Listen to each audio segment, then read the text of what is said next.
Hello everyone, today we're going to be giving you something a little bit different. I'm going to be reading the first chapter of one of the three novels that Brendan and I put together this year, in the last year or so.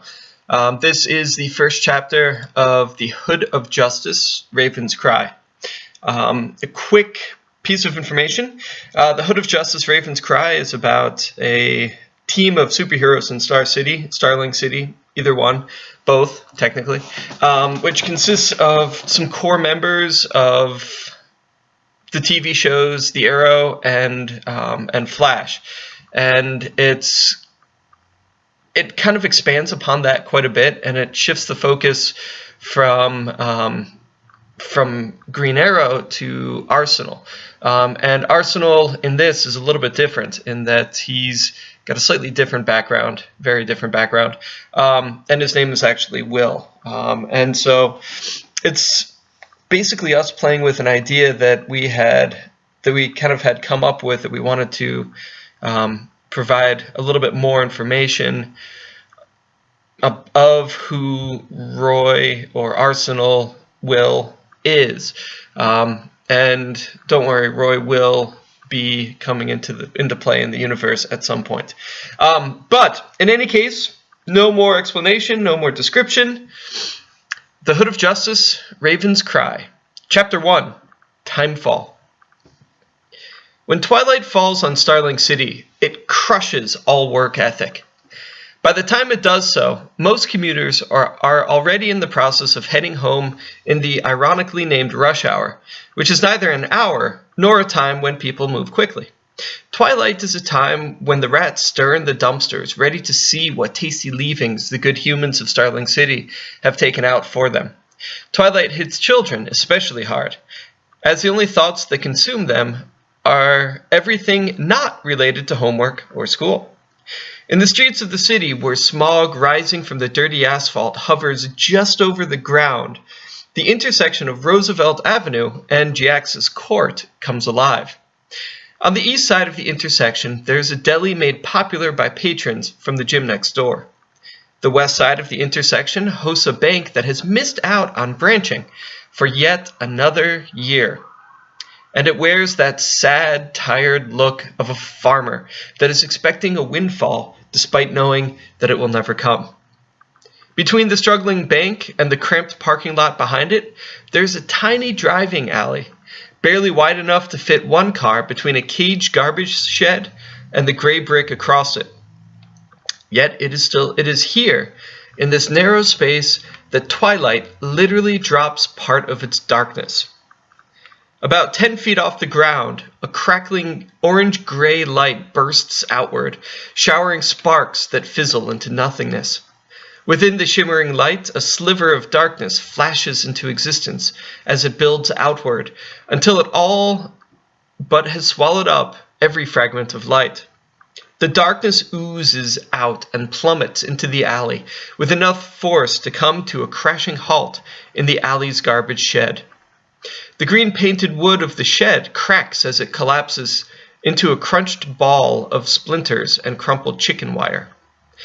The passerby, a young man in a light jacket showing the local basketball team, the older woman in a shawl and long plaid dress, a couple with a distracted look that comes with a lost tourist, a large man puffing down the street with the smallest dog in the whole neighborhood.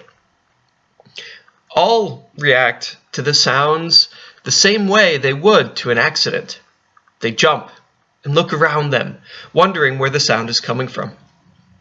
The young man in the jacket cautiously pokes his head around the corner to find the surprising ball of light that continues to burn through the garbage shed. The older woman is across the street with a bag in hand, but she stops in her tracks to peer over her bifocals in curiosity. Then come the tourist couple, who have come to Starling half-jokingly, remarking that with all the colorfully named metahumans in town, Green Arrow, Arsenal, Black Canary, Mira, Morphus, they were bound to encounter someone. They come forward to where the young man is standing, curious to see what oddity their city has spat forth now. All wonder at the sight of the ruined shack. "What do you think it is?" Is it one of them mystery men? Oh man, I gotta record this. The ball of light fizzles out, leaving behind a gray-orange smoke that seems to ooze upwards before imploding in upon itself. Its color changes, darkening into a black that slithers and crawls outward. The older woman recoils at the sight of the oozing darkness. No mystery man is worth this, she mutters to herself, moving on into an awkward sway of one carrying only one heavy handbag. The young man in the basketball jacket, on the other hand, sees an opportunity. He has pulled out his touchscreen phone with a handful of soft taps. He is already recording the swirling cowl of darkness. Even as he watches, a young mother in G's gazes over her shoulder at the phantasm. What is it? Do you think it's dangerous? Asks a young boy whose mother grabs his hand and hurries him past the alley. You heard it crumpling and screeching, didn't you? We're getting you home before it can kill us all. But Mom! The boy whines as he tries dragging his heels to watch.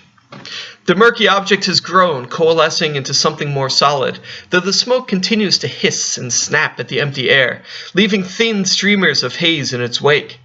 There is a rumble from the plastic cans, a shuffle of the shattered wood, a creak of the chicken wire. The smoke unfurls and solidifies. From a snapping crouch of darkness, a limb reaches forward, wraps around one still solid wooden beam. There's a human-like groan from the darkness as it stretches upwards. Beside it, the garbage shack is smoking. The plastic of the can has cracked, and a rictus of ice has formed on the edges. The young man with the camera is hit full face with the putrid scent of sulfur and burnt hair. There is a voice, distended, distant, hollow, as if being spoken across miles of a lead pipe. The man with the phone camera doesn't recognize the language, but the darkness of it all is beginning to unnerve him. He disregards the language and struggles again with his sense of flight. There's no way he is going to lose this. The smoke folds in on the visitor like a cape, and he recognizes someone, maybe alien, but very clearly of human dimensions, with its 2 legs, probably 2 arms, and though only one has been completely visible thus far. The other arm, if it is there, is hidden in the folds of the smoke that the visitor is enshrouded in. The young man retreats a step, his camera continuing to record the visitor's progress. Whoa, is that a new meta? Asks a leather-faced man with salt and pepper dreadlocks that reach down to his lower back. He's got a walking stick in one hand and a backpack over his shoulder. It's a mystery, man, the filmer says. Just keeps making those weird sounds and holy! The shadow thrusts an arm out to brace itself as it touches the wall. The paint hisses and dissolves, leaving the gray concrete of the building bare under its touch. Running up the arm, there are more details visible. A pale blue stripe that runs from a cuff up the arm where it dissolves into the shadow, enveloping the rest of it. It speaks again in its hollow alien voice, and while he is not sure, the young man thinks he can make out a question. It sounds like English. Where, maybe? Roosevelt Avenue, he tells it. The answer doesn't seem enough, for some reason, and he feels foolish, but he adds, Starling City. There's a sighing hiss from the darkness of this visitor. He can feel the burning ice of its eyes on him, although he can't make out any sign of them from where he would expect the eyes. When? About 6? Tuesday? The young man is beginning to worry now. The more curious part of him that has forced him to record this visitor is beginning to check out before this fresh onslaught of doubt. The visitor takes another slow step forward. There is a dark scar on the asphalt where it was standing. Half a plastic container has dissolved into nothingness.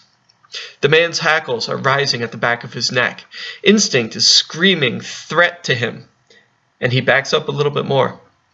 The disembodied voice sweeps over him in slow waves, but all he catches is ear. To him, this is a threat, a warning to fear the darkness. He spins on his heel and bolts. Come on, people, let's give it space, and someone call the cops! His video hits 7,000 views within 10 minutes after he posts it.